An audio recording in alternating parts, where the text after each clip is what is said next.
కొత్తగూడెం మండలం పెదతాడేపల్లికి చెందిన యువ వైద్యురాలు డాక్టర్ ఆలపాటి విజయశైని రాష్ట్ర స్థాయిలో మరో విశిష్ట గౌరవాన్ని సొంతం చేసుకున్నారు. NTR university of health sciences నిర్వహించిన 29-30వ వార్షిక కాన్వకేషన్ లో ఎంబీబీఎస్ ఫస్ట్ ఇయర్ నుంచి ఫైనల్ ఇయర్ వరకు రాష్ట్ర స్థాయిలో అత్యుత్తమ ప్రతిభ కనపరిచిన విద్యార్థినిగా డాక్టర్ ఆలపాటి విజయశైని గుర్తింపు సాధించారు. ప్రతిష్టాత్మక doctor Palepu Savitri memorial prize ను రాష్ట్ర గవర్నర్ అబ్దుల్ నజీర్ చేతుల మీదుగా డాక్టర్ ఆలపాటి విజయశైని అందుకున్నారు.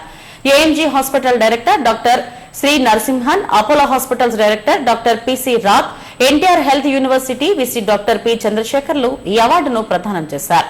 గతంలో doctor NTR university of health sciences నిర్వహించిన 26వ కాన్వకేషన్ లో కోస్తా జిల్లాల్లో అత్యధిక మార్కులు సాధించినందుకు రామచంద్రల హనుమంతరావు రాజ్యలక్ష్మి మెరిట్ స్కాలర్షిప్ ను, రాష్ట్ర స్థాయిలో 1వ ఎంబీబీఎస్ లో ఉత్తమ విద్యార్థినిగా కావూరి హైమావతి చలపతిరావు ప్రైజ్ ను కూడా విజయశైని అందుకున్నారు.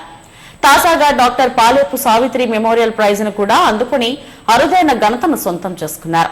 ఆలపాటి శివరాణి, ఆలపాటి సత్యగాంధీ కొండలరావులకు విజయశైని జన్మించారు. తన తల్లిదండ్రుల ఆశీస్సుల వల్లే రాష్ట్ర స్థాయిలో ఉత్తమ అవుట్ గోయింగ్ మహిళా విద్యార్థినిగా నిలబెట్టాయని విజయశైని చెప్పారు. ఈ అవార్డు సాధించినందుకు తనకెంతో ఆనందంగా ఉందని వెల్లడించారు. తల్లిదండ్రులకు, బాబాయ్ బూరుగుపల్లి వెంకటరమణకు, సిహెచ్ దుర్గారావుకు, గురువులు, శ్రేయోభిలాషులకు ఆమె హృదయపూర్వక కృతజ్ఞతలు తెలిపారు. భవిష్యత్తులో సమాజానికి ఉపయోగపడే వైద్యురాలుగా ఎదగాలన్నదే తన లక్ష్యమని చెప్పారు.